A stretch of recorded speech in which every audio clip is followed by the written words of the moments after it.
What's going on, guys? This is TJ Lauerman, aka ThatSportsGamer. In this video, we're going to break down those lovable losers, the Chicago Cubs, in MLB 13 the show. Pretty decent team they got there, a bunch of young stars, and some aging guys that you might want to be worried about. So let's hop over there and take a look at the Chicago Cubs. As you can see, their catcher, Starlin Castro, is their best player with a 90 overall.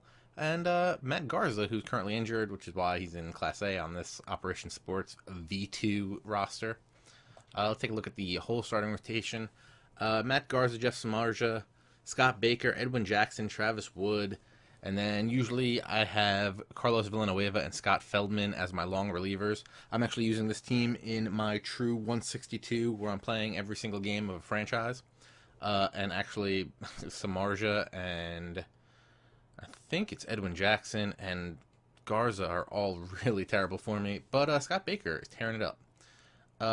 Not a lot of young stuff in the future for the starting rotation. Alberto Cabrera's pretty good, 24 with 71, but only a B pot, and Barrett Liu is only a C potential. Moving on to the aging bullpen, you have the 32-year-old Kyuji Fujikawa, who's probably going to be your closer. And then you also have Hisanori Takashi, and Sean Kemp, and James Russell. You get a nice mix of lefties and righties, because I believe they have about 3 or 4 righties in their bullpen, or 3 or 4 lefties in their bullpen, which is nice to match up against guys. Your closer is Carlos Marmol, which you may or may not be happy about. He kind of blows a lot of stuff. His X pitch is a slider, which it always scares me when a guy has an X pitch that's a slider. Behind the plate, you have Wellington Castillo and Diana Navarro. Both pretty good, not real power hitters. They'll get on base a little bit.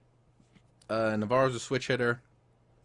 Castillo is a righty with good contact against lefties, but he's only 25, so he will be your catcher for a couple of years. Moving to first base, you got Anthony Rizzo, probably their most touted prospect after Castro came up. He's pretty good, actually hits for a lot of power I've seen in the franchise I've been playing with them.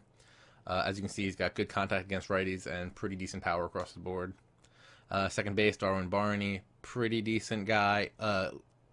He's got good contact, not a lot of power, a lot of opposite field hits I've gotten with him. And behind him, Luis Valbuena. I use him sparingly between second and third base. I noticed a lot of these guys get tired pretty quick in that franchise. Third base, we got Ian Stewart, who actually I play him at second in mine sometimes. Actually, no, I actually picked up Scott Rowland to play third base in my franchise. So I guess that kind of tells you about Ian Stewart. But he's got some pop, so he might be a good pinch hitter for you.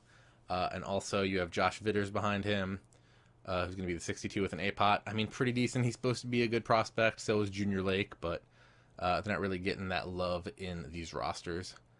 Then you got Starlin Castro, 90 overall, age 22, A potential.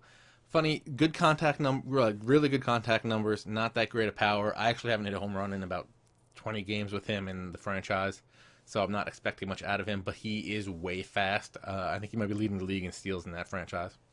Behind him, Javier Baez, one of their top prospects.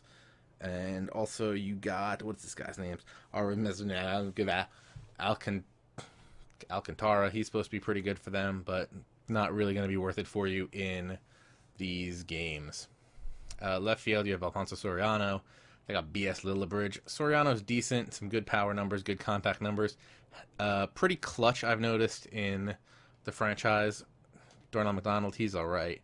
Center field, you got David DeJesus. He's pretty good. Actually, in the franchise, I actually start Brett Jackson over him, just because he's a little younger. And he's got that A potential, hoping he turns into something good. Actually, it's funny, he has 49 power versus righties, but he's actually had a couple home runs for me in my season. And then a couple of the other guys you should be looking out for are Albert Almora and Matt Cesar. I don't even know how to say that name. I actually have called up because I dropped a right fielder that's up there. So he's one of my backup center fielders. Right field, Scott Harrison. He is huge in the clutch. He's hit like 3 walk-off home runs for me. He's been pretty good. Nate Shearholtz, pretty terrible. I think I went 0 for 19 with him, and then I just dropped him off the team because I didn't want to deal with that. Actually, it's funny, in the roster I'm using, Jorge Soler is like a 64, so he's not even worth playing with. but in the version 2 of the Operation Sports full minors roster, he's a 75 with an A-pot. I would probably have him on my pro team if I had him this good in the game. Good contact, good power numbers. So yeah, those are the Chicago Cubs. They have some good guys, and they have a little future going. So maybe if you get rid of Soriano to trade for maybe some younger relief pitching, maybe a third baseman, you'll be pretty set if you do a franchise with these guys. I'd appreciate it if you give me a subscribe up top, like below, and in the below comments, you can tell me who you like on the Cubs and why you want to use them in a franchise. You can hit me up on Twitter at ThatSportsGamer. We can talk baseball all you want. I'll check you out over there, or I'll see you back here on youtube.com/ThatSportsGamer.